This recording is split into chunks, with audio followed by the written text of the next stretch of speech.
Hello and welcome to the show. I'm Eric Murphy. This is Skeptic Generation, and we need to talk. It is June 2nd, 2024, and I'm glad you have joined. Happy Pride, everybody. Here in Portland, it turns out that we celebrate Pride in July, but it has just been absolutely fun to see just the enthusiasm and just the joy around town. And wherever you are, I hope you enjoy it as well. And for those of you who are allies, call your friends and make some plans because it's a good month for it. I have a couple of topics today that I'd love to dive into. The big one is debates. So I've done several debates. Numerous friends of mine have done big debates on stages, and the question that I have today is it worth it? As always, if you have a metaphysical belief, if you have a religious belief that you want to call in about, you saw a ghost, or if you want to call in about the topic, we have open lines and I'd be happy to hear from you. So the phone number is 412-753-7436. That's 412-SKEPGEN. Or if you want that crisp, clean audio, you can call in online by going to tiny.cc/SKEPGEN. That's tiny.cc/SKEPGEN. Everything is paid for by the show. So you won't incur any kind of charges. I just want to talk to you. So somebody said, what are these friends you speak of? Well, let's see. So I have been invited to do multiple debates. I did one in Tennessee. I did one in Oklahoma. I've done a few online. There are several people from the atheist community in Austin who've done debates. And I have several YouTuber friends who've both done debates and have, been offered debates. And I think that it's interesting the way that we treat it, especially from the content creator to viewer end, because I remember when I was just lurking, before I got into making content, I treated debates as this great opportunity to learn, and I'd watched a lot of kind of Intelligence Squared debates. If you haven't checked it out, absolutely check it out. What they do is they poll the audience beforehand and go, okay, here's where everyone's at. And then after the debate, they poll the audience again to see how many people have changed their minds. And that kind of promotes this idea that people will change their minds from a debate. But over time, it shifts and you kind of view it as a blood sport. People are only there to support the champion of their cause, and they're only there to see the other side get crushed, and not because they want to listen to all sides of things. And then on the content creator side, from where I sit, I've learned that it's not even that. It's a stage show. It's a performance. That it doesn't really matter whether or not you know your shit. It matters whether or not you can say it confidently, and you can say it with enough, pithy sound bites to be, viewed as the winner. The confidently incorrect person will beat the not confidently correct person in a debate. And that's just a flaw of the format. And so now kind of looking back at it, where's the value? I definitely see value, but I want to know what y'all think. I want to know how far off base I am and kind of what the ethos is around it for people who just consume it nowadays, because it's been a while for me. And so I feel kind of disconnected, and I'd love to find out where y'all are at. All right. So I do have a caller who is in the screening room. So let me get their lower third information in while they are getting screened. Give me just a second. This is the downside of having the host also produce. I have to get this all typed in myself. So in the meantime, how about I thank my patrons and try and type and talk at the same time. For those of you who support the show, I just want to say thank you so much. Even just watching and putting up with the ads, it's a really big deal. It helps, and the show has been close to supporting itself for a while now, and I'm really, really happy to see it, and I'm just incredibly grateful. If you do want to support the show, if you can, and that's an option, consider going to patreon.com/skepticgeneration. That's patreon.com/skepticgeneration. And yeah, that's a huge help. As always, I read the super chats at the end of the show. So if you have something to say and you want to make sure that I read it and can get something addressed, but you don't want to call in, that's a great way to do that. Also, and the after show, I do an after show on the SKEPGEN Discord that everyone is invited to. You don't need to be a patron. You don't need to be a certain kind of member. The link is in the description for this video. And if you want to join afterwards, and that's where we kind of let down our hair and just hang out for a bit and talk, get a little more informal. That's a great place to be. So if you want to join us in the after show, I'd love to see you there. And in the meantime, let's talk to our first caller. I want to talk to John in Texas. John, you're on the show. How's it going? Going great. Eric, how are you doing? Doing good. I have that audio blasting, so let me turn you down just a little bit. Oh, sorry. No, that's not your fault. It just means you have a really good connection. How about you? What's going on? Doing good, man. I just kind of woke up just now, and so I decided, hey, I'm going to watch Skeptic Generation. I didn't plan on calling until you had mentioned the whole topic about debating. Yeah. And it just kind of piqued my interest because there are times whenever I debate with people that sometimes I'm just like, why am I doing this? Like, what's the point? Like, yeah, people are just so willfully ignorant, and they're never going to understand, no matter how much evidence, no matter how much I debunk their arguments, and no matter how much they don't make any sense. It's like, why am I doing this? And it just frustrates me. And sometimes I feel like I'm just putting myself under unnecessary stress. Yeah. Oh, absolutely. I think that I remember before I ever started making content myself, I used to watch the Atheist Experience all the time. And when I would look online, other fans of AXP, all they wanted to do is have their big hang-up moment as well. They wanted to get to feel that visceral, feeling of getting to smash somebody down. And so it kind of influenced the way that people talk to each other online. I've seen that shift, but it's not gone. What kind of debates are you having online? Well, just recently, I had a debate with a flat earther. And honestly, I just feel like the flat earthers are not even worth my time because they cannot see reason at all. Yeah.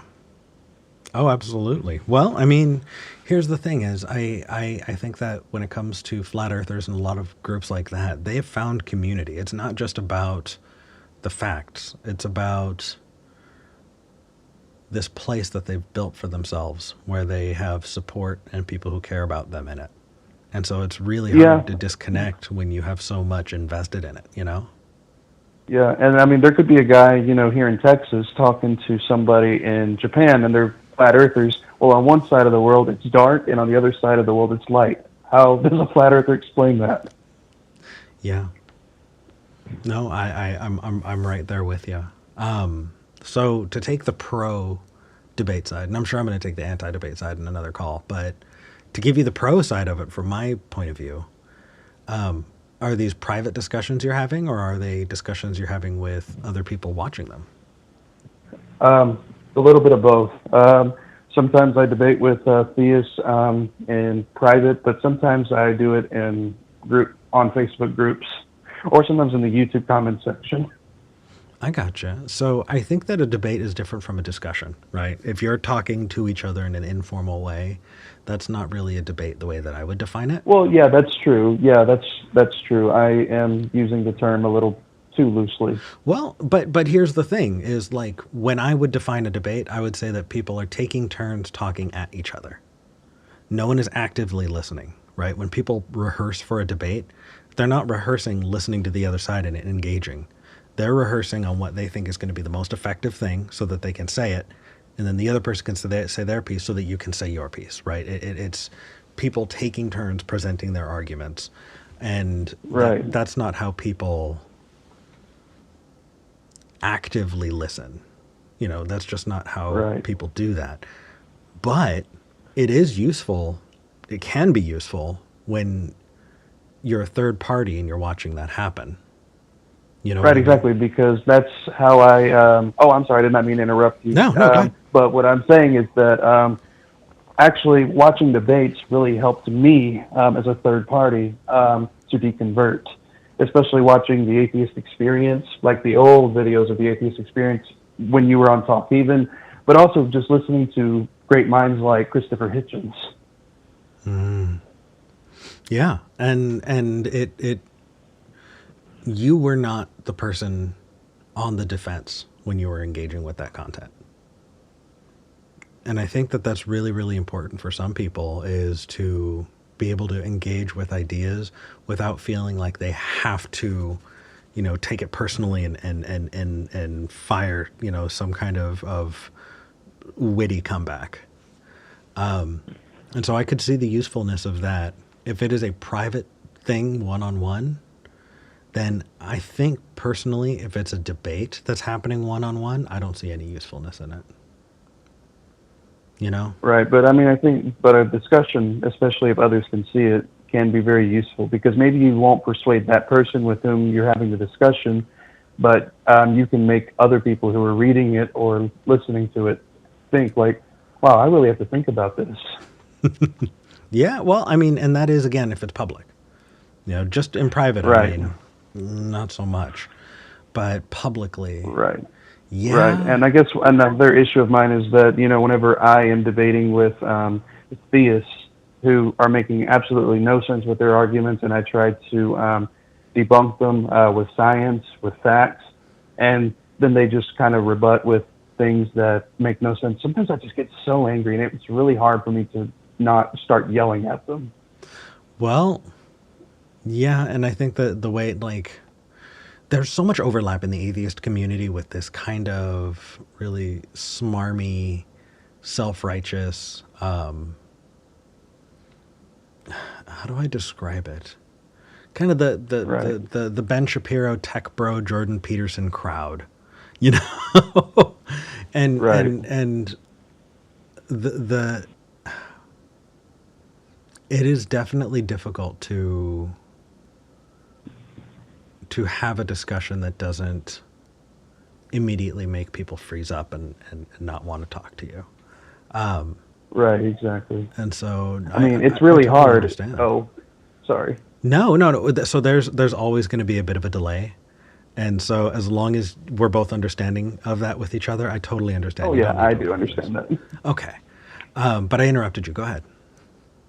Okay, I was just gonna say it's just really hard sometimes whenever you're debating with somebody, and it's really hard to just say, "Listen here, you stupid, stupid person, you willfully ignorant dumbass.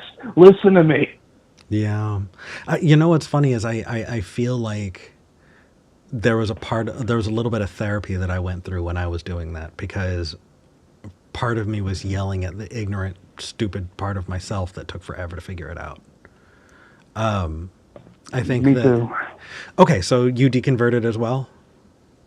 Oh yes, I was a Christian for many years. I even preached for a few years as well. Oh my gosh. Okay, so John, I don't know about you, but the number of times that I engaged in thought stopping behavior and just completely shut down rational thought for myself added years to my deconverting. Years. I would think about the problem of evil, and oh well, we don't know God's great plan. We're just ants. We don't understand the tapestry of the universe. So how dare I judge it? Yeah, who am I to question God? Mm-hmm. How dare I do so? That's the way I thought. And then sometimes whenever I had questions, I'm like, oh, I don't know about this. A little voice will come into my head and be like, hey, you're not God. Right. Trust Or them. what was even worse for me was I would engage with non-believers And I would just say the same thing over and over again, no matter how many times they shut me down because they had a good point. Yeah, I would, I would go into the next interaction without having taken into consideration what they said, because I think part of me wanted to try it over and over again until it worked. Yeah, in one ear, out the other. Yeah, and what I've kind of learned eventually is a little bit of compassion for myself, for my earlier self, and that kind of thing happens with a lot of people. And so when you're engaging with somebody, don't expect to change their mind. You know, Or maybe not the first time. I no. mean, I guess you can just try and plant the seed. Yeah, and you might be planting the seed, or you might be watering a seed that was planted 3 conversations ago, and it's going to take another 5 before it sprouts. Right. I guess another reason why I'm so frustrated whenever I debate with theists is because I used to be one. And so I guess it reminds me of myself, but also I don't want them to be lost like I was. I want them to, okay, the last lyrics of Amazing Grace, I was blind, but now I see. Well, now, as an atheist, I say, well, I was blind in Christianity, but now I see. Yeah. Yeah. And I want them to be able to see as well. Like, I want them to I want them to get out of the chains of religion and be free. But, of course, I mean, not everybody, well, I mean, they can't see from my perspective, and I can't see from theirs. All I can do is just help and just try not to get too frustrated and, be empathetic towards them because, hey, I was in their same position. And there was a point in time whenever if somebody presented me with, like, the greatest evidence that refutes the Bible, I wouldn't have listened. I would have been like, no, but I have faith in God. I don't care what you say.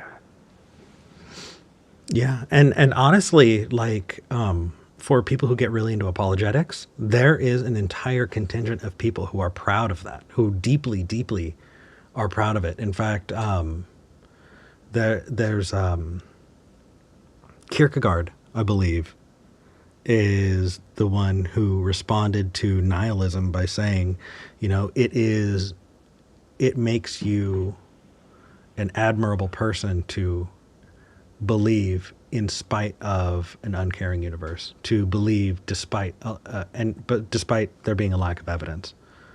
And so, yeah, there are people who were proud of that. In fact, in my church, holding on to that and saying I'm going to believe no matter what anybody ever tells me was an affirmation of faith. And right. So, blessed is he who, without seeing, believes. All right. If you're going to throw in verses, I'm going to throw one back at you, because I think that it really hit me more as a non-believer than when I ever believed. And it's 1 Corinthians 13:11. And it says, when I was a child, I spoke as a child. I thought as a child. I reasoned as a child. Do you remember the rest of that one?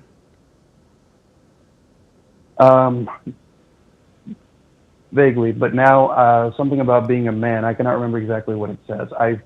And when I Go ahead and tell me. And when I became a man, I put away childish things. That's right. I was drawing a blank. No worries. Yeah. So, I had my reasonings, but I'm a grown up now, and it's time to put away the imaginary friends. Exactly. I 100% agree. Yeah. And I wish I could help others to leave theirs as well. Well, you know what? It sucks not being the person to completely change somebody's mind, but that's not how people work. Right. People ask me, Eric, you've done this for years. I've done this for 7 years now, over 7 years.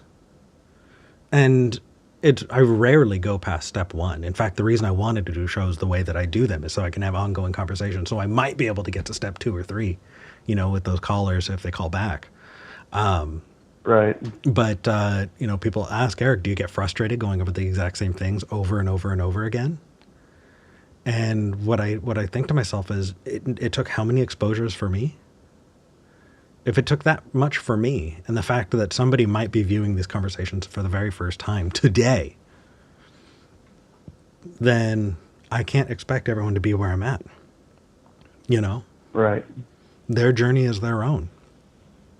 The best we can do is help them along. So keep up the good work, and really honestly, if people are talking at each other, keep in mind, you know, either you're doing it for other people to watch or you're doing it because you're flagellating yourself. You know, Right. I honestly Well, think that it is a version of self-harm for somebody to just get into a private conversation where all they're doing is taking turns name calling each other, you know? right, exactly. Like for example, like whenever I'm on in a Facebook group or something, or and I'm correcting somebody, or I'm discussing something with somebody, and then once they send me a private message, it's like, oh, come on, let's keep doing it in there so other people can see it. Yeah. Well, I mean, yeah, because you want that time and effort to be fruitful. You want it to be effective, and if you're having that kind of conversation, then the people who are going to be really affected are the ones who don't feel personally involved. They can look at it, you know, from some distance. The other side of it, though, is like, and then I know I've got other callers, but that And if you need to get to them, I will gladly well, let you wrap up right now. well, I kind of want your opinion on this too. Is sometimes you see an atheist debater who's just absolutely should not be there. You know? I'm thinking of some right now. I Yeah. won't say them, but Well, I I mean, won't say who they are, but I'm thinking of some. I hear you, and I probably know who you're talking about, but not just that. I'm also talking about people who are still believers, who are just angry at God, and they're like, I'm an atheist now. And it's just like, you are not representing, you know, well-reasoned, you know, talking points. But you can't fall into the no true Scotsman either, you know. So it's frustrating and awkward, and it's kind of Well, why I every wanted, atheist is unique. yeah, and we can't gatekeep people out because we disagree with something, you know. It's just Right. it's the nature of self-identification. It's frustrating, But but I am guilty of gatekeeping as well. Like for example, I a lot of times people will say, well, agnostics are in the same category, and I'm just like, no, they're not, because agnostics don't know if there's not a God or if there is one, but atheists, we believe that there is no God. well, Or so like I hate Dawkins, but the Dawkins scale can be useful there. You know, that there are different levels of things. I personally think that agnostics, that for me a steel-manned agnostic position would be one that says that it can't be known. Not I don't know, but it is impossible to know. And I think it's more pragmatic as to say I'm an atheist who has every version of a God that I've come across. I have not felt that there was convincing evidence for, and so I am exactly. practically an atheist. But I don't know. Well, until God appears to us with irrefutable empirical evidence, I will not believe. Well, you know, honestly, really any evidence would help. You know, I was debating David Wood on a stage at I think it was Ohio State. No, oh, where was it? I don't remember which university, but there was a believer during the Q&A afterward who asked Eric, "Is there, you know, what would convince you? What would?" And I said, Evidence. piece of evidence. Just give me something, anything, because Right. you don't got it." So I mean, we would not be atheists anymore because it would make no sense to be an atheist if there were evidence. Now, yeah, would we worship that God? That's another question. absolutely, absolutely, John. I don't think you're going to find any disagreement here, but I feel like this was a great way to warm up into the conversation. Thank you. This has actually inspired several other callers, so I'm really grateful for it. Thank you. Okay. Well, hey, it's been a pleasure, and feel free to take other calls. It was a pleasure to talk to you, and I wish you a very wonderful day. You too. Thank you. Take care of yourself. All right. Bye bye, Eric. Thank you. Bye. What a sweet guy. that was fun. All right. I feel warmed up. All right, let's move on. Let's just take our next caller. Yes, I do have callers on the line, but that does not mean that I don't want to talk to you. So if you are watching and you want to call in, today is the day. You know, more selection always is better. So I'm going to give that phone number one more time before I take our next caller. 412-SKEPGEN. That's 412-753-7436. Or you can go to tiny.cc/SKEPGEN. And either way, it's toll free, and I would love to talk to you. So with that out of the way, let's talk to Sunny in Indiana. Sunny. Hi. Hi. How's it going?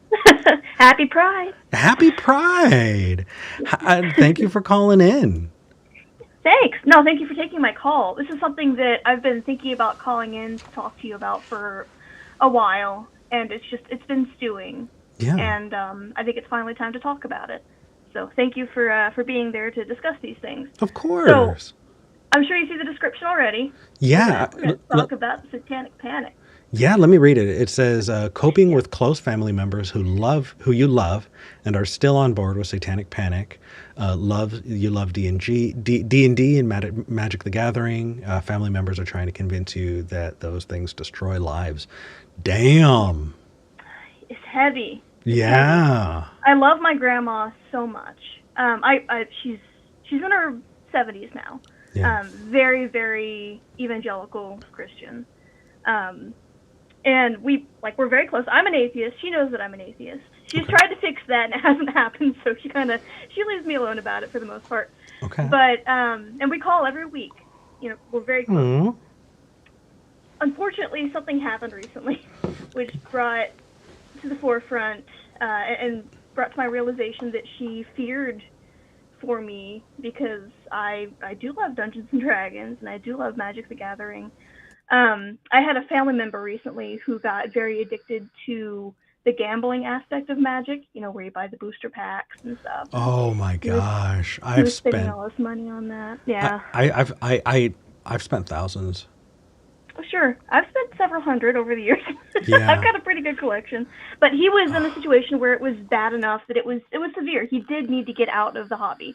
It was not for him. He was not able to pay his bills. He was suffering. He lost his home, lost his car.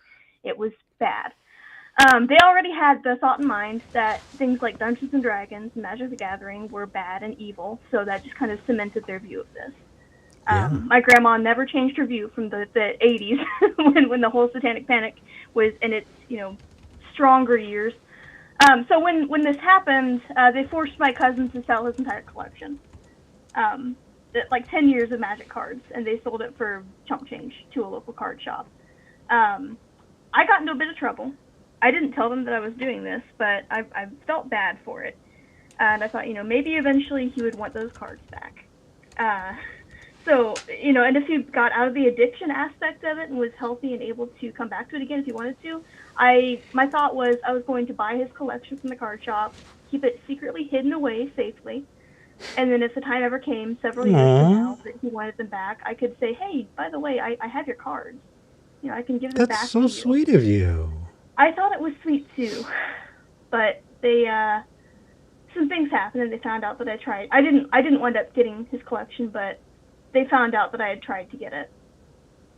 And my grandma, I'm sorry, it's harder to talk about than I thought it was going to be. Yeah. I when I found out that the shit had hit the fan and that my family, my cousin's mother and sister were very mad at me, I tried to call my grandma because I thought, you know, she's going to be the mediator here. She's always been the voice of reason. She'll be able to explain that I didn't do this for nefarious reasons. I was just trying to help. Yeah. But what I got when I called her was she was in tears. And she said, this hurts so much. Why would you do this to us? And it broke my heart. And then she went on to say, you know, Magic the Gathering destroys lives. Dungeons and Dragons destroys lives. This wasn't even related to Dungeons and Dragons, but in their mind, it's all the same. Yeah. I tried to explain, no, it doesn't. You know, this is something that brings me joy. It gives me a chance to socialize with my friends. You know, my partner and I are both responsible adults. We have a nice, clean house. Our bills are paid. We've got 2 spoiled, rotten rescue cats that are well taken care of. Yeah. You know, so and I'd like to say that we're stable adults that make reasonable decisions. but they think that I'm ruining my life with these things that I love very much. And it breaks my heart to know that they think that. Luckily, since then, she and I, we made up. We had a call. She explained to me that, she understands that she thinks that they may have overreacted in their response, and she understands that I didn't mean to be harmful when I tried to buy his collection to hold on to for him.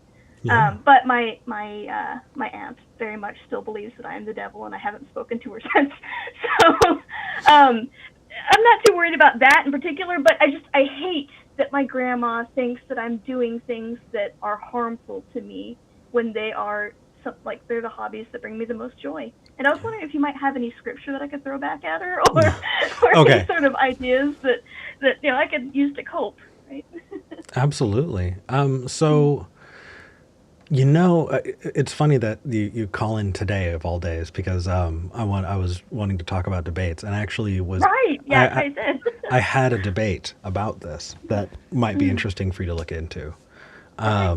So a couple of years back, I was invited to a Christian YouTube channel called Miracles and Atheists, and I debated a gentleman named Bill Schneblin. Great name. Bill Schneblin is the person who advised Jack Chick on how Dungeons and Dragons was satanic, and was one of the big players in promoting D&D as satanic during the Satanic Panic. Wow. And I called So him out. you debate. Okay. I had no idea you got a chance to speak with this guy. Go on. Sorry. I did. I called him out on this Christian channel. And so that might be an interesting watch for you. Yeah. Yeah, I'm gonna look that up. Yeah, I might put that as a link if I remember afterwards, so people can check it out. It what's kind of amazing is I don't think that scripture is what's going to do it for you. I think that there are a lot of resources out there that tell the personal life stories of those people whose lives were absolutely destroyed by the Satanic Panic. Teachers who were put in prison, who were later exonerated Right. after who lost years of their lives, who were absolutely destroyed in their communities for no good reason. To this day, I do not believe that there are anybody who have been accused of things from the Satanic Panic that actually panned out. What you wind up having is the only people who are actually doing these things are believers. People who actually believe in a God and a devil, that want to try and make a deal with that devil. But for those of us who don't believe, the heck, it makes absolutely no sense. No. But realistically, these kinds of people who are putting these ideas forward, they're fucking unhinged, Sonny. Like, they are unhinged. This guy, Bill, he said that he was a high-level Satanist priest who sacrificed humans and who became a vampire and who just all these weird psychotic, just absolute. I mean, this guy, I think the guy's like in his 70s at this point, and he just has a lifetime of lying about things, to a point that, up until a couple of years ago, at least, I saw that he was still putting stuff out and saying, I think it was around October, and he was just like, watch out, those atheists, they're going to steal your kids, so keep an eye on your kids, because this is the time of year where they go and they capture people's pets and their kids, and they murder them and rape them or whatever. And the world is going to be so much better in a couple of years when people like Bill Schneblin aren't in it. The fact is that I think, at least when I was because I mean, I was affected by the Satanic Panic. I had to promise that I would never listen to, secular music, or especially, I think it was, gosh, I was a preteen when when what was that first big school shooting? What was do you know what I'm talking Talking about? about Columbine? Columbine, thank you. Yeah. Yep. Yeah, I was a preteen during Columbine, and I Mhm. had to promise never ever to even listen to any snippets of Marilyn Manson because Marilyn Manson was blamed. Now I won't listen to Marilyn Manson for entirely different reasons. Right. But at the time, it was just like, no, you will get possessed. But I didn't actually learn about the real world impacts of that bullshit until later, so much later. And I feel like if I had actually learned about the lives that it destroyed and how often, like, you hear the accusation, but you never hear the fallout. And I think that maybe sharing how that fallout has impacted the world might help contextualize it for your grandma. Mm. You know? I think you're right about that. The issue that I'm coming at now is I don't know how to even start that conversation. And I feel like if we did start that conversation, we talked about it, I feel like that shame and that fear would hit that wall of cognitive dissonance. Well, And she might just break her. Make her want to cut me out. She's cut other people out of... She doesn't talk to her own son anymore. For other reasons, but I'm afraid of being completely pushed away if I try to convince her that her belief is wrong or harmful. well, the thing is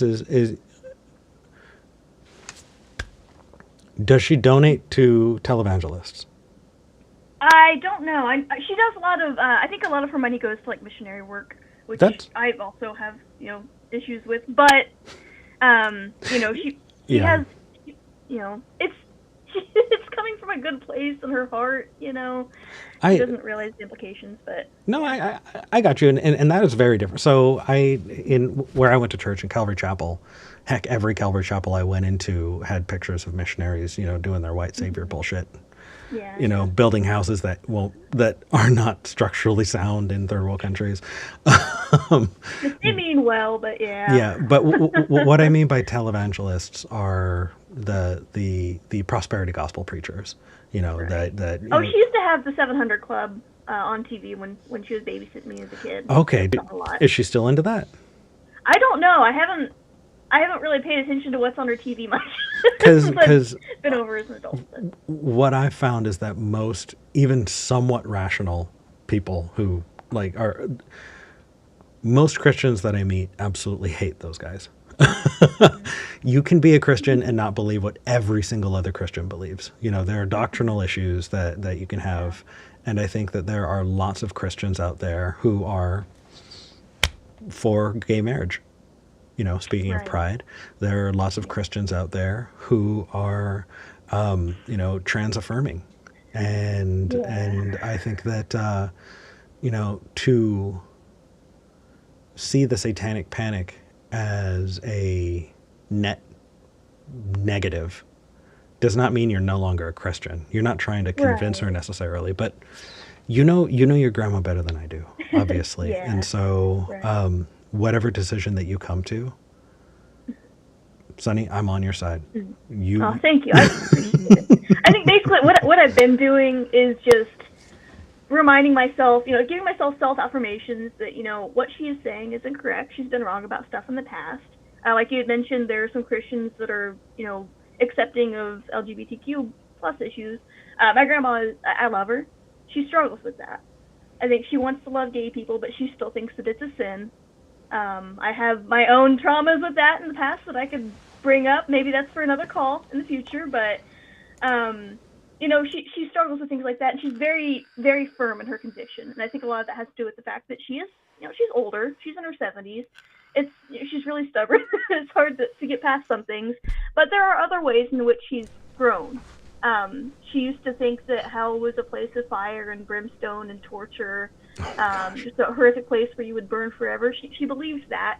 Now she's explained to me that she believes that it is just absence of God, like not being in God's presence, and she thinks that's the worst thing that could happen to somebody. But so she has evolved a little bit in her beliefs over the years. But I really don't know if she's going to be able to break away from the satanic panic mindset. But I think the best thing that I can do for myself is to remind myself that she's been wrong about other things. She's very likely, and I believe that she is, wrong about this too. Yeah, And and I just need to be kind to myself and remember that.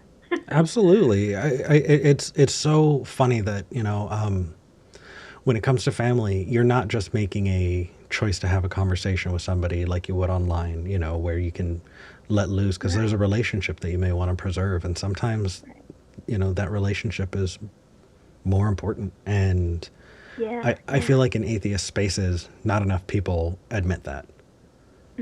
That there's a calculus, that I mean, geez, I've visited family plenty of times, during the holidays, and I've said, these are the things that are off limits. And if they try and engage with me, I tell them, I'm here to spend time with my family. Please let me do that. Yeah. And it's not, Boundaries are important. yeah. And for those people who don't get the message or feel the need to proselytize to me, it turns out that those particular family members were a net negative in my life. I spent more time afraid and frustrated and depressed and anxious than I did joyful in their presence. Yeah.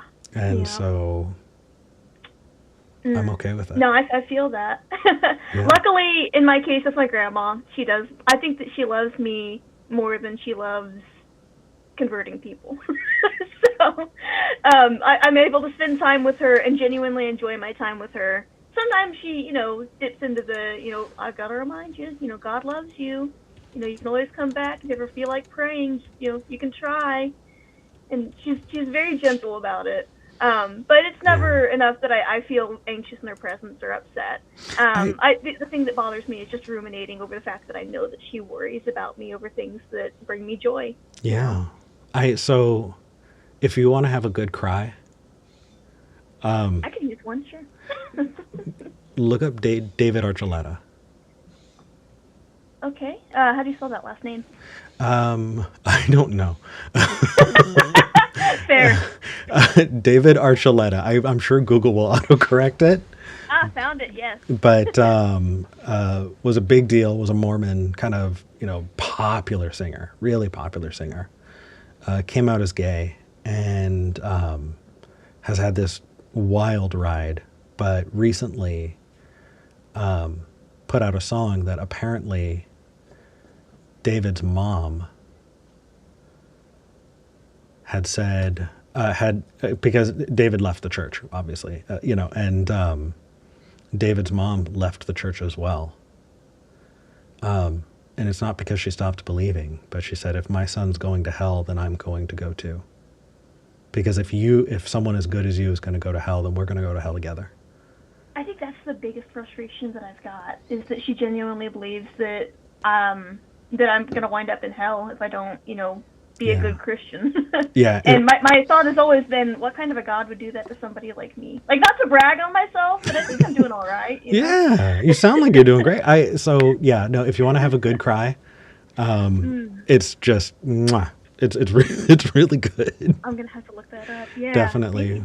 We not everybody is lucky enough to have that, but it's definitely fun. So Sonny, I wish that I could have given you like a smackdown Bible verse that could help. Nah. But maybe some resources. Definitely check out that debate I did as well with what is it, Bill Schneblin? There we go. I had to look it up. That was fun. And yeah, David Archuleta. Let me know what you think. Yeah, will do. I'll let you know on the Discord. All right, I'd like that.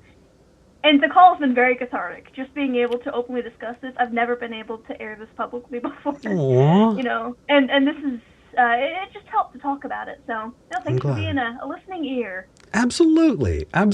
Thank you for feeling safe enough to call in. That is the vibe that I want this show to have. So good. Yeah, I appreciate that. And may all your rolls be lucky and all your DMs rolls be shit. Good luck, everybody. Oh, I love that. I'm stealing that. You too. Take care, Sonny.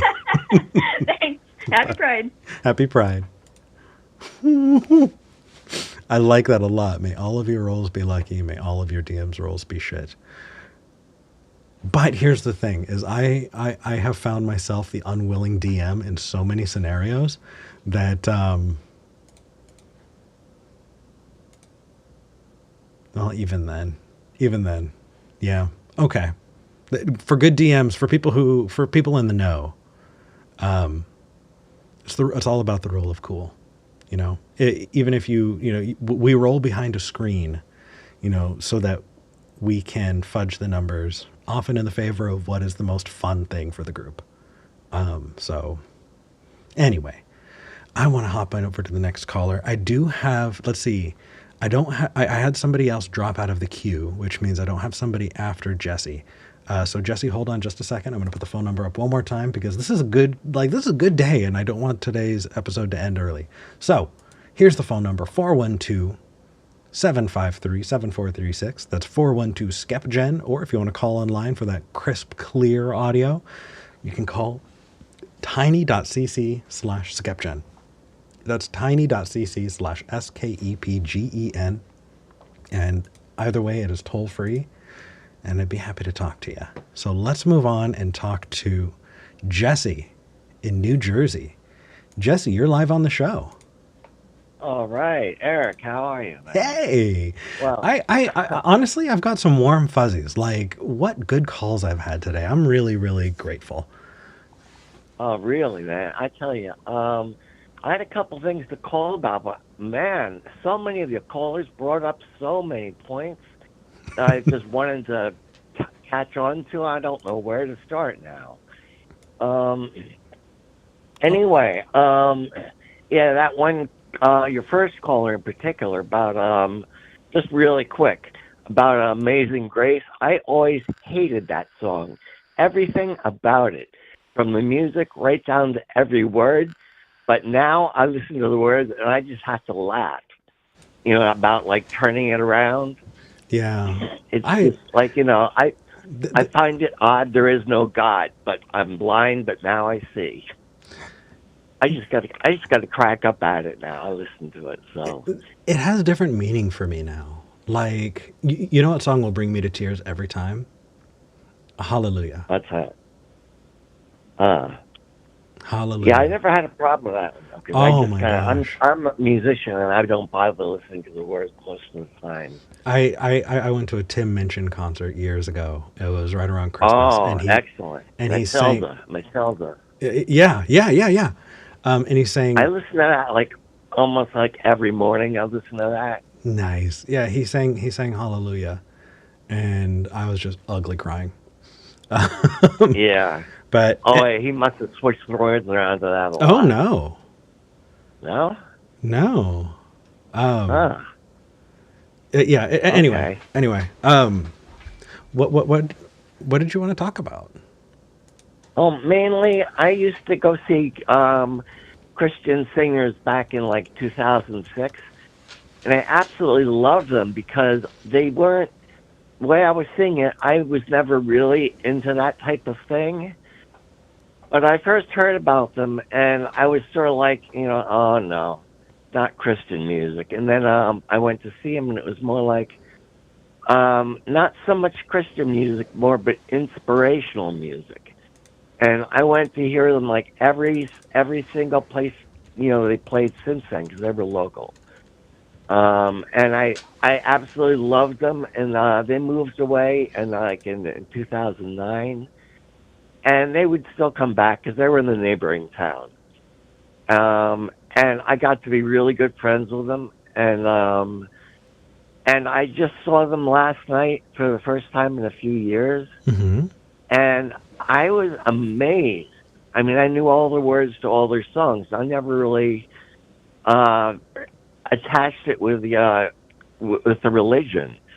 But ever since them, I've become like a patron of the Line Network, and I've watched shows pretty much every night, and I've learned an awful lot about atheism since then. But ever since, but I saw them last night, and I was really, really surprised at how much of the songs that I thought was just inspirational was like tied to religion.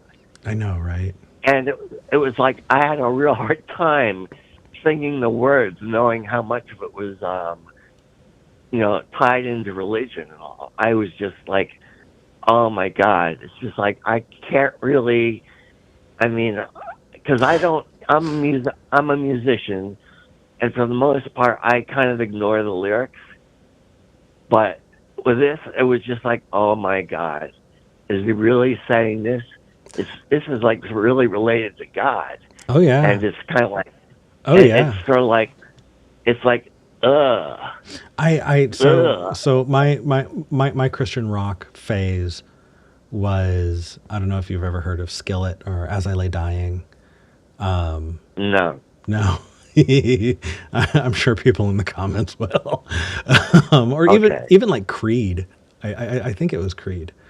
I've heard of that. Oh man. Yeah, no. It was a vibe. It was a vibe. But yeah, it felt like you got a heavy metal album on Wish. It was just this weird kind of facsimile of metal or rock. But we did what we could, especially considering that, you're growing up in the Satanic Panic. You had to have your own versions of things because the worldly version was just bad. You were not allowed. It was going to corrupt your mind. It was going to invite demonic presences into your house. You could get possessed. So we did what we could. Mm. Yeah. Well, one of the other people that was there, they were like into, because this guy has since formed his own church and become a lot more focused on the religious aspect. And one of the other people there was sort of like asking me what other types of music I was into. And he was into like the real religious stuff. Mm-hmm. And he was asking me like what kind of music I was into. And I was like, well, I really love Tangerine Dream and all the other stuff because I had a shirt of theirs on. And he was like, well, yeah, well, what other kind of Christian music? And I'm like, or he was kind of meant that. And I said, well, I was just sort of really more into the electronic music. And he kind of just didn't know what to do with that. But, I wasn't going to lie to him. I was just kind of wanted to tell him, I was looking around for whatever other kind of music because I'm into a lot of different music. Yeah. I just sort of wanted to tell him, what other kind of music wasn't Christian music. And it was just sort of like, just to let him know that I really wasn't into the whole Christian vibe thing. And he just kind of didn't know what to do with it, really. Well, I don't know. I love these guys, and that's the end of it. It's interesting. I feel like people have these straw man versions of what the other's music is, because for a lot of people who were never believers, they would think they think that every Christian band is Hillsong, and that's just not the case. What? Hillsong is what? What's that now again? No, I think it's Hillsong. You never heard "Lord, I Lift Your Name on High"? Not offhand. Don't. It'll get stuck in your head. It's an earworm that will not leave for decades. Trust me. I just thought about it, and now it's in my head. I'm gonna end the show, go upstairs, and be humming it to myself, and V's gonna get mad at me. Really? It's gonna get stuck in their head. Yeah. Oh.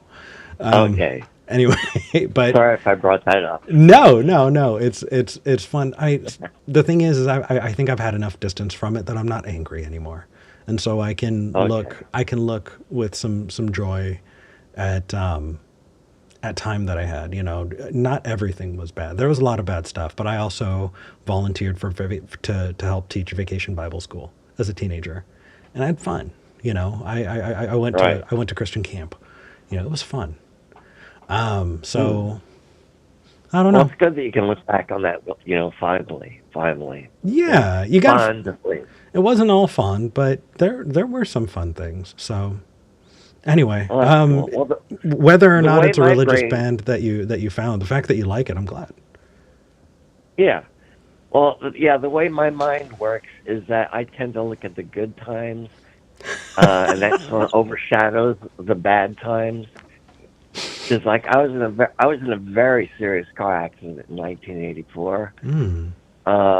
And I tend to look back at my time in the hospital with fondness. Now, if I really think about it, I had to do this once. If I really think about it, it was absolutely awful.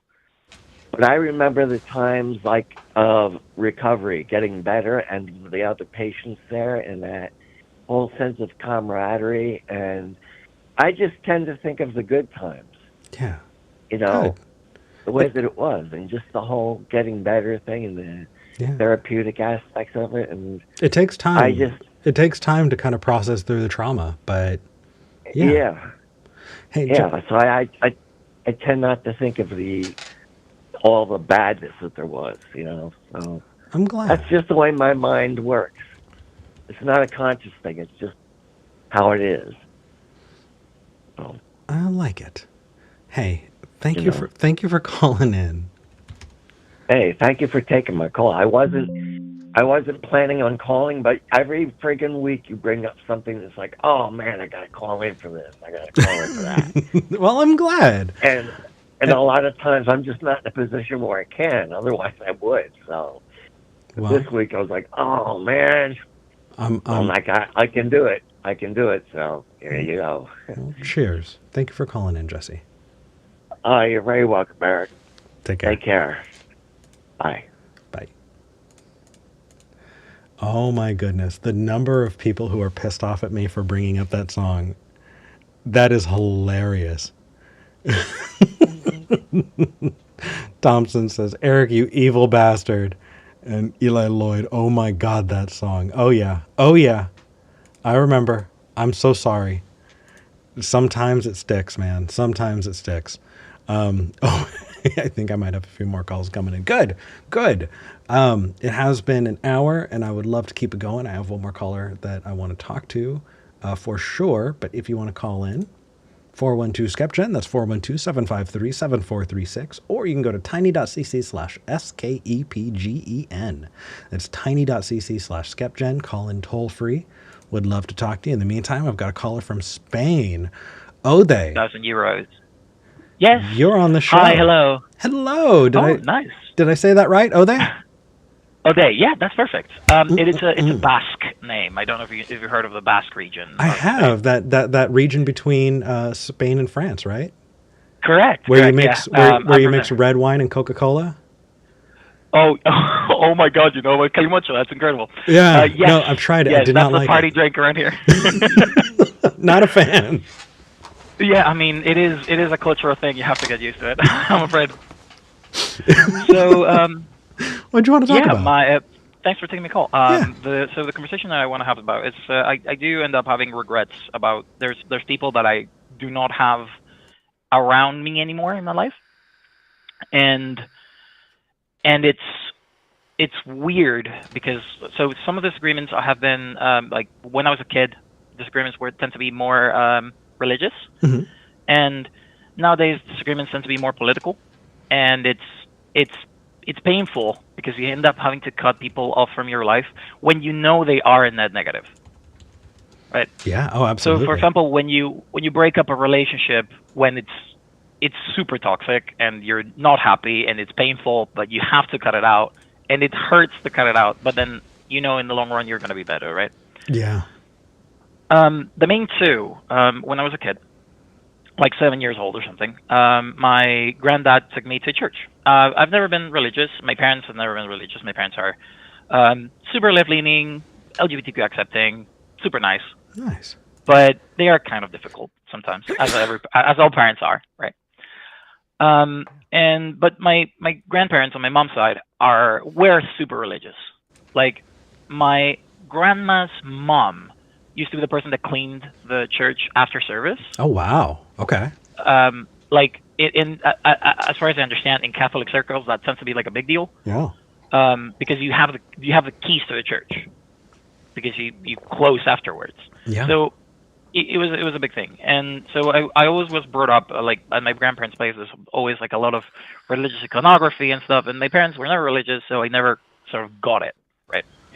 Then I turned 9, and I was like, so, I'm people around me are doing communion, things like that. Mm-hmm. What does that entail? My parents said, well, I mean, if you go do that and then you go confirmation and stuff, you have to go to church every Sunday. Yeah, classes, the whole thing. Yeah, and I said, wow, that sounds boring. And I just didn't do it. Okay, so I was 9, of course. I kind of, I don't know if I lucked out, but I'm half Mexican. You know, my family was. I was baptized Catholic as a baby, and my mom and my uncle both went like hardcore born again Christian.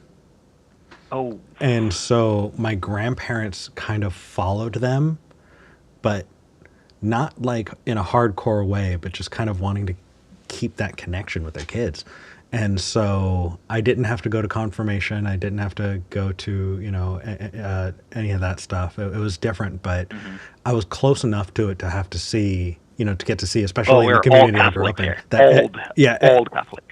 Yeah, so everyone, like all the kids I went to school with, like they all went through it. So I'm definitely familiar with it, for sure. I've been to enough masses and funerals and things like that and weddings to like. Yeah, and as a kid, there was like a big pull because people would get their, like on their 9th birthday, they would get their birthday gifts, but they would also get like communion gifts. And that was a big pull for a lot of people my age. Like the double gift, right? Again, you're 9, you're not thinking about it, so it's fine. But, and so what happened, because I didn't go through, you know, confirmation and all of that, my grandparents just basically stopped talking to me.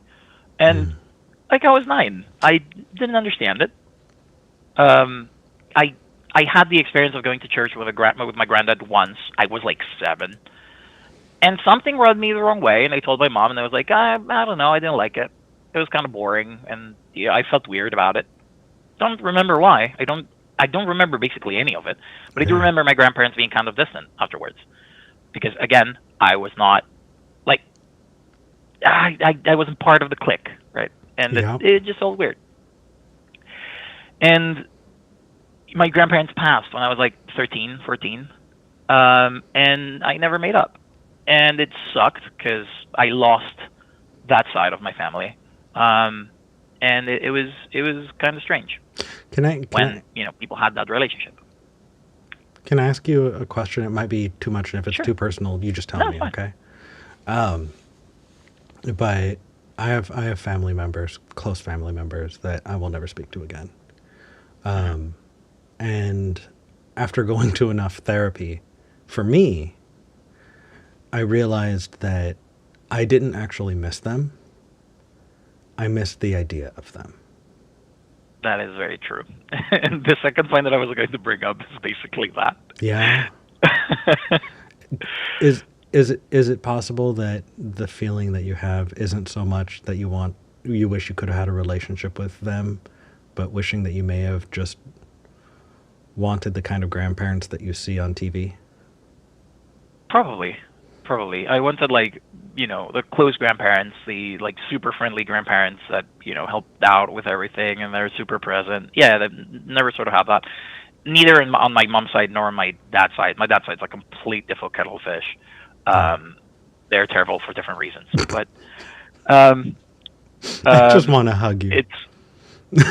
So yeah, I'll give you an example. I moved away to live in the UK because I got a job offer from Spain. I'm still living in Spain, by the way.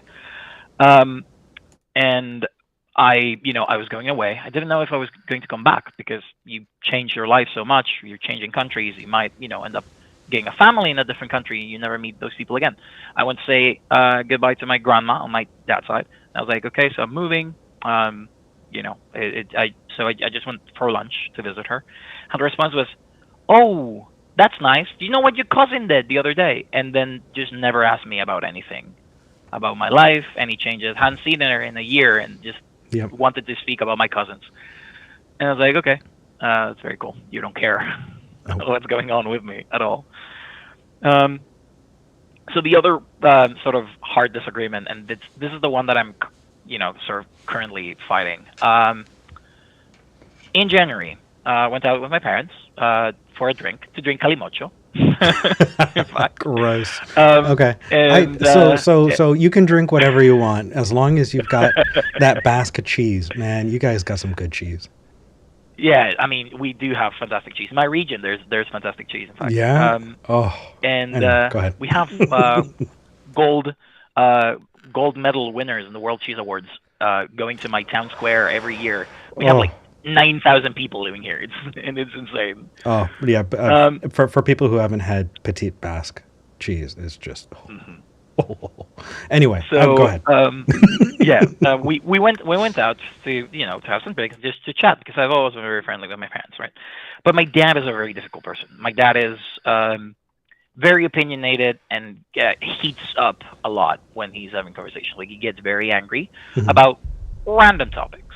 Okay. Now I've always idealized my dad because my dad used to be a punk back in the day. My dad still wears a mohawk. Wow. My dad's like late 50s. Okay. Still wears a mohawk, right? Back in the day, my dad managed a concert hall. He's seen Nirvana live, and he's had drinks with Dave Grohl, like that kind of stuff. It's it feels cool, and you idealize him because of that. Of course. And we were just having a conversation about economics. Nothing too like involved, but lately things are complicated, right? Nothing more than that. And I just made the point, like, yeah, I mean, it kind of sucks because my landlord has always been someone that's older than me. My boss has always been someone that's older than me, and older generations. I'm speaking like 50s up. In my life, I have always hold a level of power that I don't think I'll ever have. I don't think I'll ever own a house because it just economically feels impossible right now. Doesn't matter how much I save, I cannot make the amount for a down payment. Oh yeah. And in Spain it's even more like in my region a house is like 300,000 euros and median salary is like 2,500. That's 25,000 a year. That sounds like the United States, honestly. Yeah, in the United States, last year, housing prices grew faster than salaries. Than salaries. So actually, if you were to buy a house, if you were to save every penny you made for a year, this last year, buying a house would still be worse because you would, it's impossible at this point. Yeah, no, it is like the friends that I have that managed to buy a house. They managed to buy a house like 6 years ago or 7 years ago before the pandemic with help from their parents, right? Yeah. Thing is, my parents, they have no money, and it's fine. I've always lived a pretty low life economically. Yeah. No, I feel that. I managed to land a job in the UK. I'm now working in Spain for the UK, for a UK company. Okay. And my salary is really good for a Spanish level. And it's still impossible. Like, I'm making twice what a normal Spanish person is making. And even at that point, it's impossible for me to manage to make that. I need like 10 years of savings just to do a down payment. Yeah. And that's if my life doesn't change. And people still think that we don't live in a class system, but the fact is we are in a very strict tiered system of if you did not get that kind of inherited wealth, the odds of you being able to move up are really low. And like I'm not even talking like insane amounts of inherited wealth. Like it's good enough that your parents own a house. My parents don't own a house. My parents have been renters their whole life. Yeah. So it's we don't even have that cushion, right? I mean, you always have friends and people that you can sort of depend on, but it's not something you can like if something happens to them and they're not available anymore, you're done. Yeah, right? it's funny. You can always tell what kind of friends, like what they grew up with, if they go, I had to ask my parents for money. And it's like if I bring up, if I'm in a bad situation, I talk to family, they go, well, you can come back and live with us. You Yeah. know, like we may Yeah, not that's it. we may not have a room for you, but we can't like give you money. Like Yeah, you that's can it. sleep here. That's been my situation. I had a job offer, moved to Greece, stayed there for a year, and then everything went wrong, and then had to come back. And the only thing I had was a room at my parents' place, like a room where they stored stuff. Hmm. That was my room for a year Yeah, at 27. I was It's just I right. cannot begin to tell you how much I relate to that. Yes, absolutely. So, I did a stint in my 20 in my parents' garage. mhm. Oh, yeah. I mean, Hmm. then you know what it feels like. It also brings that weird kind of shame of like having failed at life Oh yeah, that is difficult to deal with, yeah, and you have to sort of stop and understand that it's not that you failed in life. Like each one of us has a different journey we they go do. through, and just my journey has a pit stop at my parents' place. It's fine. Yeah, Not a big deal. so up until I was 30, I thought I was going to work in schools. I thought I was going to be a school Hmm. psychologist. I was going to college for it. And here I am on YouTube doing video stuff, in philosophy. Like, you never know. Hmm. Yeah. And in my case, I sort of thought something similar until I managed to make my passion my job. Hmm. And nowadays, it is my job, and it's weird because it stops being your passion. I know. I know. Uh, I know. I know. I work in cybersecurity. I work hacking stuff, and like 5 years ago, I was like, "Oh, this is so cool!" And I managed to. I'm doing capture the flags, and I'm doing like internal stuff and managing to do cool things, and then it becomes a job, and suddenly it's everything about reports Hmm. and client management and whatever. And it just becomes so boring, and you lose your will to do that, and so Yeah. you have to find a new hobby. Oh my gosh, O'Day, I just realized we've gone completely off topic, haven't we? Oh, We, yeah, yeah. So I'm sorry. I'm having fun. my Having it's fun fine. talking to you. I've realized we should probably. There are people who are listening. My main point was Yeah. so I brought up to my dad, hey, like there's people that are older generations, like in their 50s and up, that have a lot of control in my life, like my landlord, my boss, the people that are giving me a loan in the bank if I want to buy a house. All those kind of people are all older generations. Like I'm never going to find someone my age in one of those positions right now Yeah. No. because no one of my age owns a house that they can rent, right? Unless it's their parents. Yeah. And my dad got very defensive because he saw it as an age war thing, right? Uh, And I he mean. gets very physical when arguing and Mhm. just started like hitting me with like the back of his hand on my chest, that kind of like very gestury thing. And Mhm. I just told him very calmly to not touch me. It's fine. We can continue a conversation. We don't have to get physical. He stood up, starting insulting me, the whole 9 yards. And since January, we're like 2 streets from each other. I have not spoken to him in 5 months, 6 months now, almost. Good.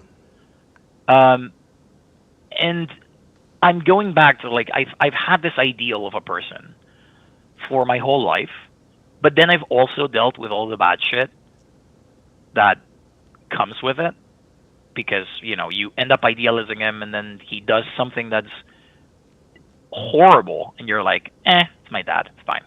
Like I get it, and Look, it it uh, it sucks. it does, and a dad should not do that. And the idea of a dad, And he will never apologize because I know him. It's just- then he deserves exactly what he gets. He deserves exactly what he gets. The way that you've described that, you owe fucking nothing. Mhm. You owe nothing. I O'Day, will you be able to join the Discord in the after show? Yeah, sure, I want to sure, talk. sure, sure. I want to talk to you more about my personal experience too. Perfect. I feel weird doing it on the air on YouTube, Yeah, that's great. but I relate, and I just want you to know that you have every right to advocate for your safety and your well-being. And if somebody thinks that they have the right to put their hands on you when they get mad and that just be okay, that person does not deserve those relationships that they have. They do not deserve people in their life who care about them that they think they could put their hands on. Ever. It's it's just weird. It's just weird because he got very he got into a mind space that he's always complained about because his dad was terrible to him. Yeah. And like he's always said, the my house my rules shit doesn't matter. That's one of my dad's like core like philosophies. Like you're going to do this because I'm your dad. It's stupid. It is, especially, That and the crazy thing is when you're not in their house anymore and they try to pull that shit, you're like, yeah. I'm not Yeah. in your house anymore, But so it's not your rules anymore. but during that argument, my dad got into you're going to respect me because I'm your dad, and I'm like, I'm respecting you enough to have this conversation, but you're not respecting my personal space. Hmm. You're interjecting into it with your hands, and I'm just telling you to stop because that is going to affect me, and I'm going to get pissed off, and then the conversation is not going to go anywhere. Yeah, that O'Day, you were the bigger person in that conversation. By the way, I just joined the Discord, and the first thing that I saw was I got jump scared by Matt Walsh with an upside down cross on his forehead. What the because hell? of community videos. What the hell? Yeah. Look, I have no idea what that's about, but I don't know. It's hilarious. I'll I take don't a know. look It's in the hilarious. after show. Just make sure that It's a GM Skeptics video. It's just the thumbnail is on community videos, Oh, and it how just got funny. jump scared. look. Oh my god. Just make sure that you need to agree to the community guidelines. Yeah. Before you can post. But yeah, O'Day, thank you for calling, and I'll see you there. Okay. Yeah. Perfect. And fuck that. I'm glad that you're taking care of you. You have value, and the people who deserve to be in your life are the people who respect that and understand that. Nobody should be putting hands on you. Sometimes it's difficult to separate the people that are the people that are respectful and the people that are respectful, but it might be their way of communicating. That sometimes it might be a bit too harsh or whatever. And other times it's just people that are just mean for no reason. Yeah, so physically assaulting someone is not a way of communication. That's true. That's true. It's abuse. And it doesn't matter if you became abusive on your own or you learned to be abusive. You're still responsible for your shit. I don't care if for me, for my father, just because he was beat doesn't mean that him beating on me made it any more or less. Oh no. Okay, No, it doesn't justify it. It's good that I can understand where it comes from, right? Yeah. Like you might have some like trauma or difficulty that you're dealing with, but you don't have to transmit it to me. Damn I am straight. my own person, and I have to deal with my own problems. Yeah. O'Day, you sound. Yeah. Thank you very much. Thank you. You just sound like such a sweet person. I'm really glad that you called in. I mean, I try to be. Sometimes it's very difficult to be sweet to some kind of people. Okay. But you try to remain the bigger person. Well, I'm grateful to have the kind of listener that you are. So thank you. And I've been listening for a long time, Eric. Yeah. Cool. A very long time. All right. Hey, take care of yourself. I'll see you in the after show. Yeah. See ya. Take care. Bye. Interesting. I wanted to talk about debates, and I feel like in a roundabout way, we definitely covered it in a couple different ways, but it turned out to be really personal show. I like the way it came out. It's just interesting, You never know. You never know. That said, I do want to hop into the Discord. I do want to talk to some people because we had some really, really interesting things that came up. And so I'd love to move that on. But before I do, I'm checking no super chats today, and that is totally okay. This is the time that I normally read the super chats, but totally good. I'm just glad that y'all joined me and hung out. This has been a lot of fun. I want to say thank you so much to the patrons who are helping make this show happen. It's still something that I'm paying out of pocket to make happen, and I think it's worth it. But if you would like to help support the show, consider going to patreon.com/Skeptic Generation. It is a way that essentially the show is free. Obviously, it's on YouTube. I'm not putting a paywall behind it. And I do charge each week that I do the show. And it makes it possible for everyone to get to enjoy it. And I do have little perks and stuff there that you can check out. So if that's something that you're interested in, please do. If not, totally understood. I'm just glad you joined us. I want to say thank you to the volunteers. And also stick around because next week, a friend, Elliot, Secular Rarity, is going to be joining again. So I'm going to have a guest host, and I always love having guests. So that's going to be a lot of fun. I hope to see you there. And for those people who are going to be joining in on the Discord, I will see you soon. In the meantime, I'm Eric Murphy. This is Skeptic Generation. And I'm glad we had this talk.